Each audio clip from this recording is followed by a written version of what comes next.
વિદ્યાર્થીઓ સ્વાધ્યાય 1.3 જોઈશું આપણે નીચેની સંખ્યાઓને દશાંશ સ્વરૂપમાં લખવું અને તે કેવા પ્રકારની દશાંશ અભિવ્યક્તિ છે તે જણાવો. વિદ્યાર્થીઓ આપણે દશાંશ સ્વરૂપ ત્રણ પ્રકારના છે એના વિશે અભ્યાસ કર્યો છે. સામ દશાંશ સ્વરૂપ, અનંત તો અનંતમાં બે ભાગ, અનંત આવૃત અને અનંત અનાવૃત. હવે અહીંયા જોઈએ છે 36/6. તો વિદ્યાર્થી મિત્રો અહીંયા નીચે 36 57 છે તો આનું દશાંશ સ્વરૂપ આપણને ખબર છે 0.36. આ રીતે આપણે લખી શકીએ છીએ. અહીં પૂર્ણાંક પછી અહીંયા 1 અને 2 સંખ્યા આવે છે, પછી આગળ દશાંશ પછી આગળ કોઈ સંખ્યા આવતી નથી, અહીંયા પૂર્ણ થઈ જાય છે. એટલે આ જે દશાંશ સ્વરૂપ છે આપણે લખી શકાય શાંત દશાંશ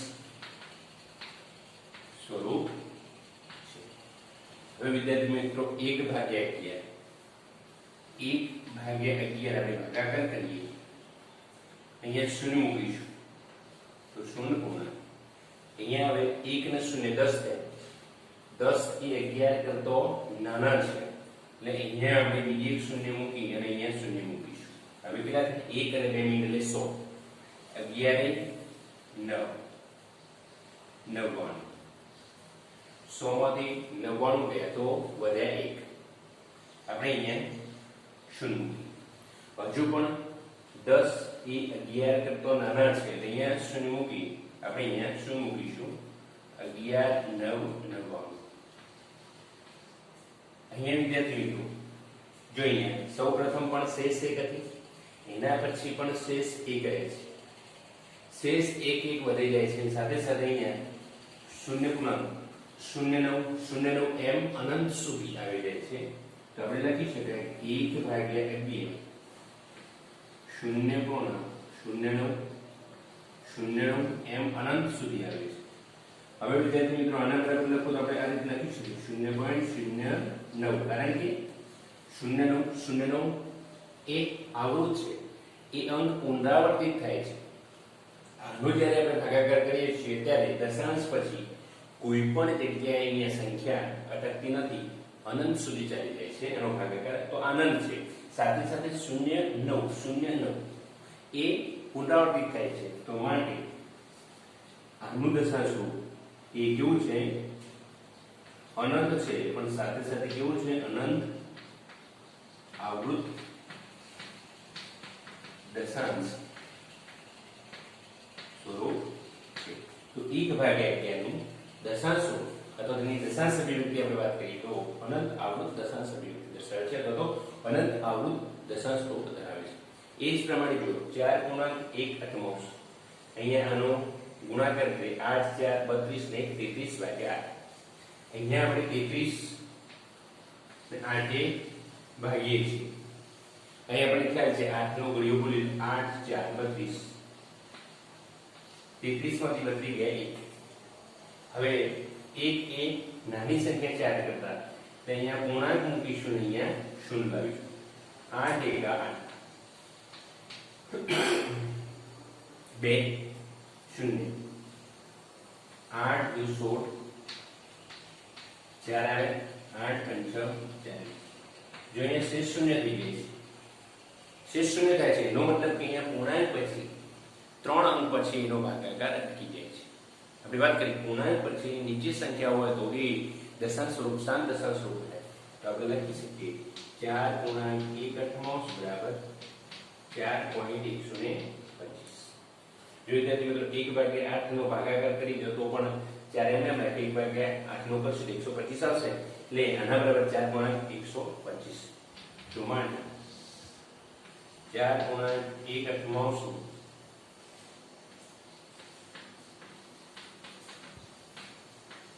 દશાંશ અભિવ્યક્તિ કેવી છે? શાંત છે. એટલે તો આપણે એવું પણ લખી શકાય કે શાંત દશાંશ સ્વરૂપ દર્શાવે છે. વિદ્યાર્થી મિત્રો 3/13 ભાગાકાર કરીશું 3/13 શૂન્ય 13 × 26 40 1 કરી 39 આગળ એટલે શૂન્ય મૂકશું શૂન્ય 1 સીધા 51 1 6 71 120 1 170 તો જો વિદ્યાર્થી મિત્રો ફરીવાર આપણે 3 મળી ગયા તો આના બરાબર આપણે લખવું 3 ભાગ્યા 3 બરાબર આપણે લખવું તો આ રીતે લખી શકાય 2 3 0 7 6 9 12 કારણ કે હવે ફરીવાર પાછા અહીંયા 2 થી શરૂઆત થાય છે તો માટે આપણે લખી શકાય અનંત આઉટ દશાંશ અભિવ્યક્તિ એ જ પ્રમાણે વિદ્યાર્થી 2 ભાગ્યા 2 ને 11 ભાગીશું 11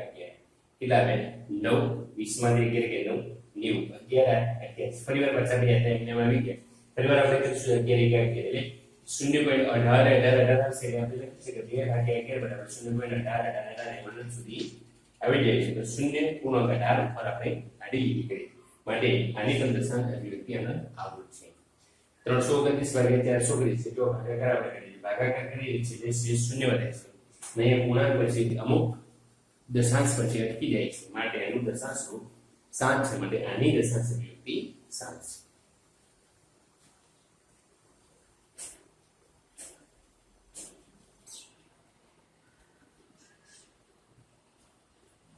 બીજો દાખલો છે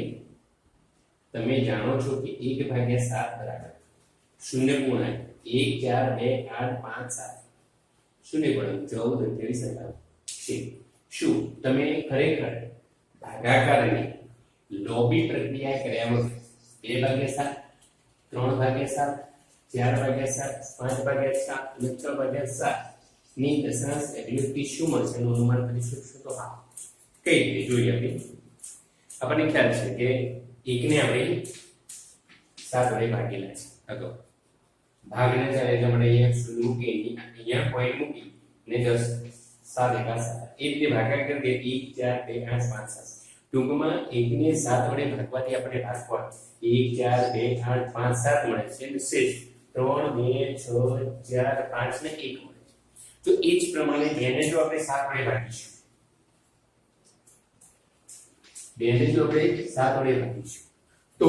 આ જે ભાગફળ છે ડબલ 2 8 જો કેવું મળશે 0.2 8 4 અહીંયા હવે ડબલ થઈ જશે ટૂંકમાં 14 28 એના આપણે 2 7 દુ 14 વધીએ 1 5 દુ 10 ને 1 નીકળો વધીએ 1 8 દુ 16 ને 17 વધીએ 1 2 4 ને 5 14 28 તો જો આનો ભાગફળ જે છે એ 0.28 જો 2 ભાગ્યા 7 કરીશું 2 ભાગ્યા 7 કરીશું ટૂંકમાં આપણે એવું કહી શકીએ જો 1 ને 7 વડે ભાગીશું તો 0.1428 આવે 2 ને 7 વડે ભાગીશું તો આનાથી શું દેખાય છે ડબલ ભાગફળ મળે છે તો એ આધાર પર આપણે અહીંયા સીધે સીધું મેળવવું હોય તો કઈ રીતે મેળવી શકીએ જો 2 ભાગ્યા 7 આનું દશાંશ રૂપ મેળવવું છે 2 ભાગ્યા 7 આપણે આ રીતે લખી શકીએ 1 ગુણ્યા 1 ભાગ્યા 7 લખાય અહીંયા 2 ગુણ્યા 1 આજે 7 છે 2 આપણે 12 લઈ લીધો આ લખી શકાય તો અહીંયા 2 ભાગ્યા 7 બરાબર 2 ગુણ્યા 1 ભાગ્યા 7 અહીંયા 2 ગુણ્યા 1 ભાગ્યા 7 કેટલા છે 0.1428 હવે આપણે 0.1428 ને આપણે 2 વડે ગુણીશું 7 દુ 14 વધીએ 1 5 દુ 10 ને 11 નો વધીએ 1 8 દુ 16 ને 17 નો 7 નો વધીએ 1 2 4 ને 5 4 દુ 8 2 એકા 2 તો આનો જવાબ આવ્યો 0.2857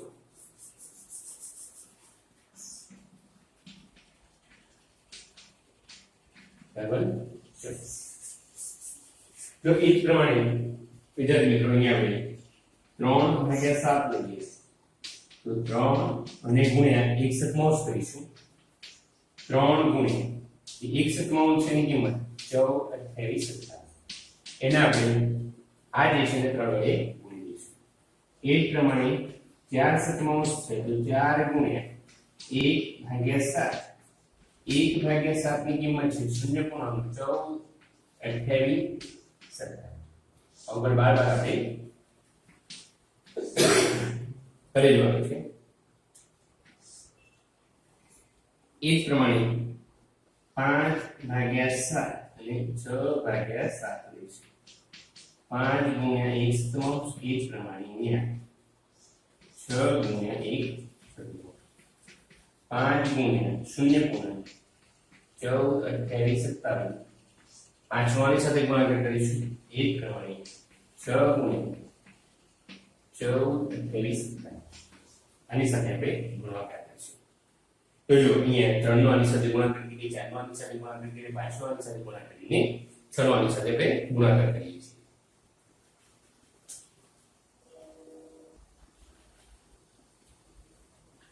તો જો વિદ્યાર્થી મિત્રો અહીંયા 1/7 0.14 28 2/7 2 ગુણ્યા 1/7 2 ગુણ્યા 1/7 ની કિંમત આપણે મૂકીશું 2 સાથે આનો ગુણાકાર થઈ 0.28 3/7 તો 3 ગુણ્યા 1/7 3 નો આ 1/7 ની કિંમત કેટલી છે 0.14 એને ગુણાકાર કરશું 0.4285 4/7 છે તો 4 ગુણ્યા 1/7 તો બરાબર 4 ગુણ્યા 1/7 ની કિંમત 0.14 તો બરાબર 0.5714 આપણે એકમ દશક શું હજાર દશક લાખ તો 5,71,000 0.5,71,428 પૂરી શક્યા તો ઝડપથી ખ્યાલ એટલા માટે આપણે બે આપણાથી ઝડપથી મૂકી 5/7 કરીએ છીએ તો 5 ને 5 આની સાથે ગુણો 6/7 તો 6 ના આની સાથે ગુણો તો આ પ્રમાણે જવાબ આવે છે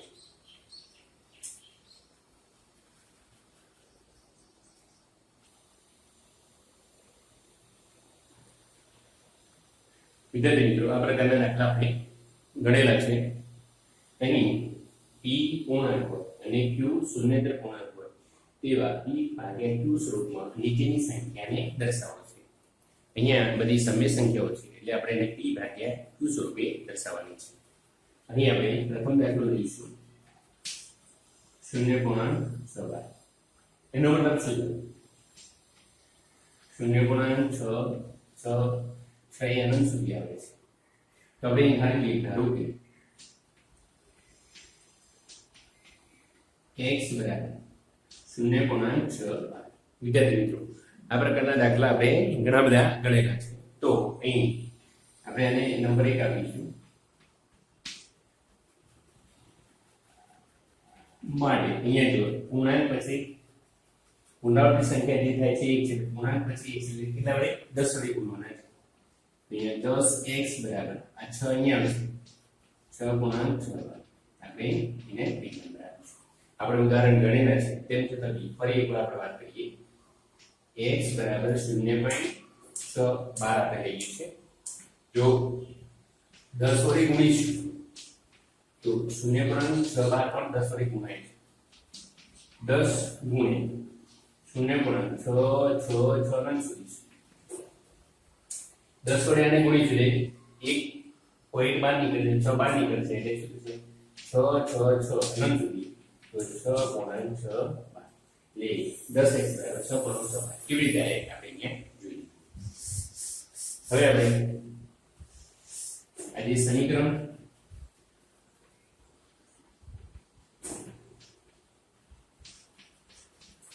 બેમાં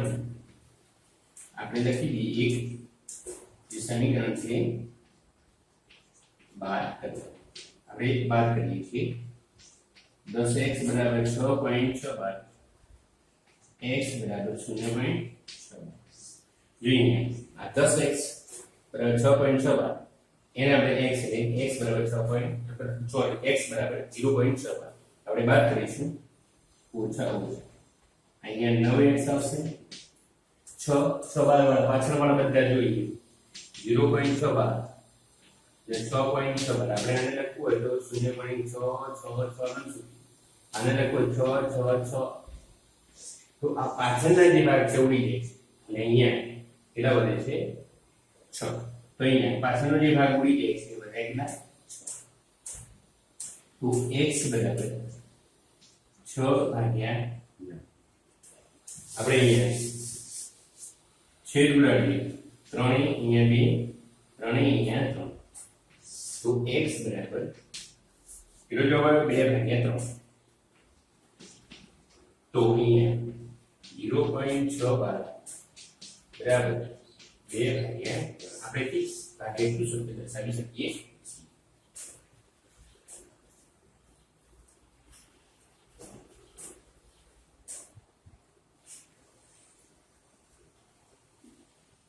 બીજો દાખલો જોઈએ 0.4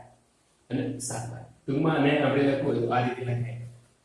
0.4 પછી 7 7 7 7 અહીંયા પુનરાવૃત્તિ થાય છે અહીંયા 4 ઉપર આડી લીટી નથી એટલે 4 પુનરાવૃત્તિ થતો નથી ફક્ત 7 થાય તો સૌપ્રથમ આપણે આને ધારી દઈએ ધારો કે x બરાબર 0.4 7 હવે જો આપણે તો શું કરીએ છીએ જે પુનરાવર્તિત થતા હોય એ કોને રજૂ કરીએ છીએ એટલે અહીંયા આપણે ટૂંકમાં બાદ કરીએ છીએ તો અહીંયા સૌપ્રથમ આપણે આ જે 4 છે એ પુનરાવર્તિત થતો નથી એટલે પહેલા બહાર કાઢીએ બહાર કાઢવા માટે આપણે ખ્યાલ છે પૂર્ણાંક પછી એટલે દશાંશ સ્થાન ઉપર અહીંયા પૂર્ણાંકના દશાંશ સ્થાન પૂર્ણાંક પછી દશાંશ ચિહ્ન પછી પ્રથમ એટલે 0.4 દશાંશ તો અહીંયા 10 વડે આપણે ગુણીશું 10x 10 વડે ગુણીશું અને તો શું થશે 4 7 ચોખ્ખી રીતે x બરાબર 0.47 10 આપણે ગુણીશું એટલે x ની 0.47 10 ગુણી 0.47 અનંત તો 10 ગુણશું તો 1 ગુણાંક બાર આવશે નહીં 4 ગુણાંક 7 7 7 અનંત 4 ગુણાંક 7 આ પ્રમાણે થાય છે તો અહીંયા એ પ્રમાણે હવે જોઈએ શું છે હવે આ પુનરાવૃત્તિ આપણે અહીં બાદ કરવો છે તો માટે આપણે શું કરીશું આ પુનરાવૃત્તિનો એક અંક બાદ કરીશું ફરીવાર આપણે એને 10 વડે ગુણીએ આ 10x ને આપણે આ જે સમીકરણ જે છે એને આપણે એક નામ આપીશું હવે જો એને 10 વડે ગુણીએ આ સમીકરણ 1 ને 10 વડે 10 10 10 એટલે 10 ગુણ્યા 10 10 ગુણ્યા 10x તો 100x છે બરાબર અહીંયા 4 તો હતા જ પૂર્ણાંક પછીનો એક અંક બાર આવશે એ આપણે ખ્યાલ છે 7 અહીંયા બાર આવશે ફરી પાછા 7 પુનરાવૃત્તિ છે કેવી રીતે આપણે બહુ સમજાય તો આ પ્રમાણે બીજું સમજો હવે આપણે અહીંયા શું કરશું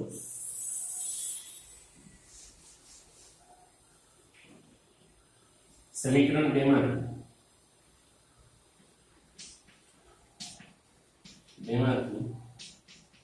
એક બાદ કરીએ આપણે બાદ કરીએ તો સમીકરણ 2 છે 100x 47.7 અહીંયા આપણે પ્રથમ સમીકરણ છે 10x 4 ગુણાંક 7 અહીંયા આપણે બાદ કરીશું 100 માંથી 10 ગયા તો 90x અહીં જો પાછળના 7 7 કમ્પ્લીટ થતા એટલે 0 રહે હવે 47 માંથી 4 ગયા તો અહીંયા આવશે 43 તો x બરાબર 43 ભાગ્યા 90 તો માટે આપણે જે સંખ્યા 0.472 એને આપણે 43 ભાગ્યા 90 સ્વરૂપે દર્શાવી શકીએ છીએ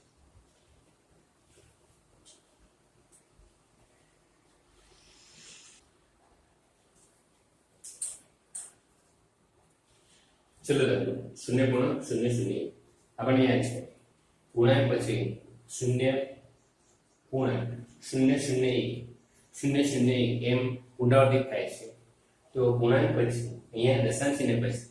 1 2 3 સંખ્યાઓ પુનરાવર્તિત થાય છે એકમ દશાંશ 100 અને 1000 આને કેટલા વડે આપણે ગુણવા પડશે 1000 વડે એટલે આપણે આની બરાબર x ધારીશું અને x ને 1000 વડે ગુણીશું જોઈએ ધારો કે x બરાબર 0.001 12 એટલે ગુણ અર્થ થાય છે એકમ દશક 100,000 એટલે 1000 વડે ગુણીશું એટલે 1 12 નીકળે છે પાછું ફરીવાર શૂન્ય પૂર્ણાંક અહીંયા 1 12 નીકળે 1 પૂર્ણાંક 0 0 1 પાછું પૂર્ણાંક નીકળે છે બે માંથી આપણે 1 બાદ કરીએ તો 1000x 1 પૂર્ણાંક 0 0 1 12